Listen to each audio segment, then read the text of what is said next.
Bharatiya Janata party Nagpur महानगरचे माजी अध्यक्ष बंटी कुकडे यांच्या वाढदिवसानिमित्त गुरुवारी शहरभरात उत्साहाचे वातावरण पाहायला मिळाले। पहाटेपासूनच कार्यकर्त्यांनी चाहत्यांनी त्यांना वाढदिवसाच्या शुभेच्छा देण्यासाठी मोठी गर्दी केली। सोशल मीडियावर शुभेच्छांचा वर्षाव तर रस्त्यावर मोठमोठ्या बॅनर आणि पोस्टर लावून कार्यकर्त्यांनी आपला आनंद व्यक्त केला। बंटी कुकडे हे शहरातील लोकप्रिय जनसंपर्क जपणारे नेते म्हणून ओळखले जातात। त्यांच्या वाढदिवसानिमित्ताने भाजपच्या विविध पदाधिकाऱ्यांनी, स्थानिक कार्यकर्त्यांनी आणि नागरिकांनी त्यांच्याप्रती आपली आपुलकी व्यक्त केली। बॅनर व पोस्टरमध्ये त्यांचे छायाचित्र, शुभेच्छा संदेश आणि फुलांच्या गुच्छाचे चित्र झळकत होते।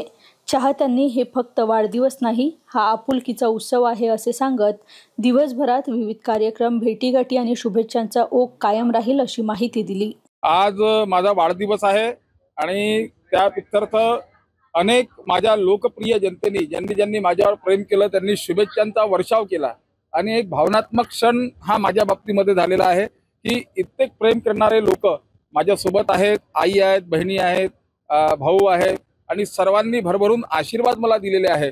मागचा जर वाढदिवस, मागच्या जीवनाचं हे सिंहावलोकन केलं तर बा काय चुकलं असेल, त्या चुकांना दुरुस्ती करावं आणि नवीन यांनी सामोर जावं। एक चांगलं काम एक जनहितासाठी, देशसेवेसाठी आणि पक्षाच्या हितासाठी करावं। माननीय नितीनजी गडकरी, माननीय देवेंद्रजी फडणवीस आणि माननीय चंद्रशेखरजी बावनकुळे यांचा आशीर्वाद सदैव पाठीशी असतो, पण लाखो असंख्य कार्यकर्त्यांचा पण आशीर्वाद माझ्या पाठीशी असतो। असाच आशीर्वाद राहू द्यावा।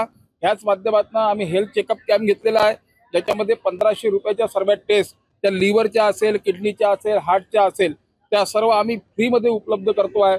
त्यामध्ये आम्ही ECG पासूनही करतो आहे, शुगर टेस्ट करतो आहे, असे टेस्टचे कॅम्प घेतलेले आहे। सोबत आम्ही नेत्र तपासणी घेतली आहे। गरीब जनता जी 5-5 हजार रुपयाचा चष्मा घेत नाही, पण नितीनजी गडकरींच्या माध्यमातून आम्ही त्यांना 100 रुपयामध्ये चष्मा उपलब्ध करून देतो आहे। हाच पक्षाचा आशीर्वाद माझ्यावर सदैव राहावा हीच विनंती।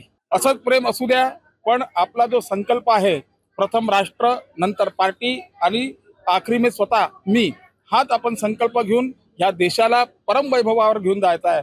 शेवटी आम्ही प्रार्थना म्हणतो, परमवैभवन्ने तुम्हे तस्वराष्ट्रम समर्था भवत्वा शिशाते भुजम, म्हणजे ह्या भारत मातेला परमवैभवावर बसवायचा हाच आमचा संकल्प आहे।